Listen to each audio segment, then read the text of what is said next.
Hello, this is the first screencast, webcast video for the Structures and Forces Unit, Science 7.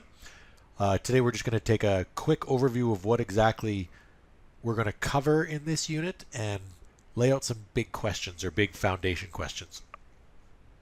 So when we talk about structures and forces, let's think about something that we've all enjoyed at one point or another, and that's rides. Who doesn't love a good ride now and then? Now, I'd like to show you a few rides that you may or may not have heard of or been to. First one being the Hollywood Tower Hotel, or better known as the Tower of Terror. It's in the Disney parks, and the top of the ride reaches 170 feet. Once the riders ride this elevator, scary elevator, up to the top, there are several different drop points where you experience free fall within the elevator, and riders experience a unique sensation all times that they're dropped. Another awesome ride is the Drop Zone, very similar to what the Tower of Terror provides, but this one is much taller. That fits 40 people at one time, and the free fall in Kings Island Amusement Park in Ohio is 264 feet. You free fall for 264 feet, which allows passengers to travel 108 kilometers per hour downwards toward the ground. Unbelievable. I would never be on that ride. And possibly one of the most amazing roller coasters I've ever seen online is called X2. It's at Six Flags Magic Mountain in Los Angeles, California, and this is the world's first 4D ride. Well, how do you be 4D? Well, the seats, actually rotate 360 degrees. So not only are your feet dangling and you're extended outwards from the center of the track, but the seat also rotates. So in extension to the awesome experience you might already have with a roller coaster, this one has extended seats and 360 degrees rotations. Head first, nonetheless. There are drops up to 190 feet down, and you travel up to 122 kilometers per hour. And these are these incredible, innovative seats. Now, if you look at them, there's quite a bit of steel involved in those. And it's no surprise, right? Because that steel has to support whatever weight is put into those seats.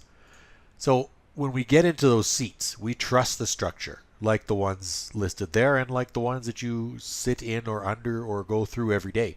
We don't spend a lot of time worrying about cables, towers, the beams holding roofs, the rivets holding rides, because we trust that those structures are going to do their job and support the loads that they're going to be entrusted to hold.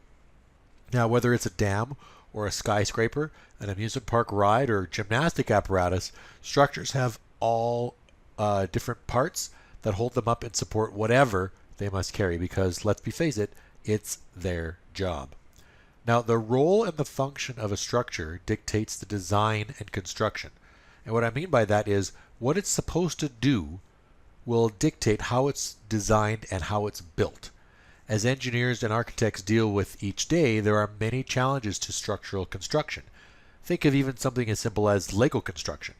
Okay, each part has its own little design that fits inside your Lego house, but they're different because the different pieces make up different parts of, let's say, the Death Star, or of your Lego roller coaster, or of the Millennium Falcon, whatever you'd like to think of. Okay, they're each different, but each serve a very specific role.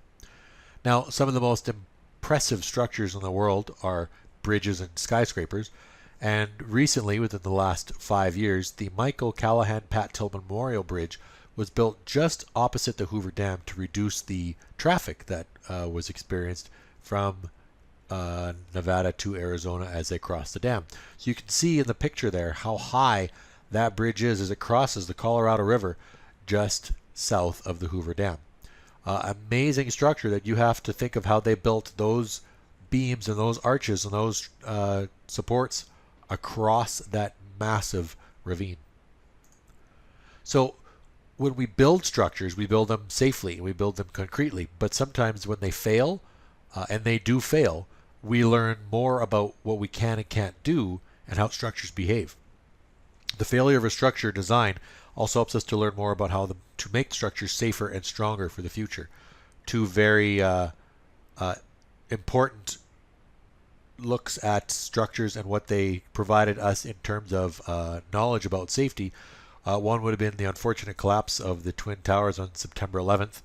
Not expected to collapse, but we were able to learn a lot about how those towers were built and what inevitably caused the collapse of those buildings.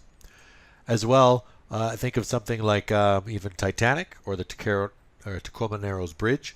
Both those structures collapsed unexpectedly or failed unexpectedly, and we learned a lot about the materials that were used to build those structures. So to guide our thinking for the rest of this unit, we're going to be answering these questions. Number one, how do structures stand up after a load is added? And a load is like a weight. Think of it that way. When you step on a bridge, you are a load that's been added to the bridge. Number two, what forces act on a structure? Okay, and we think of gravity right away, but there are more than gravity in terms of forces acting on a structure.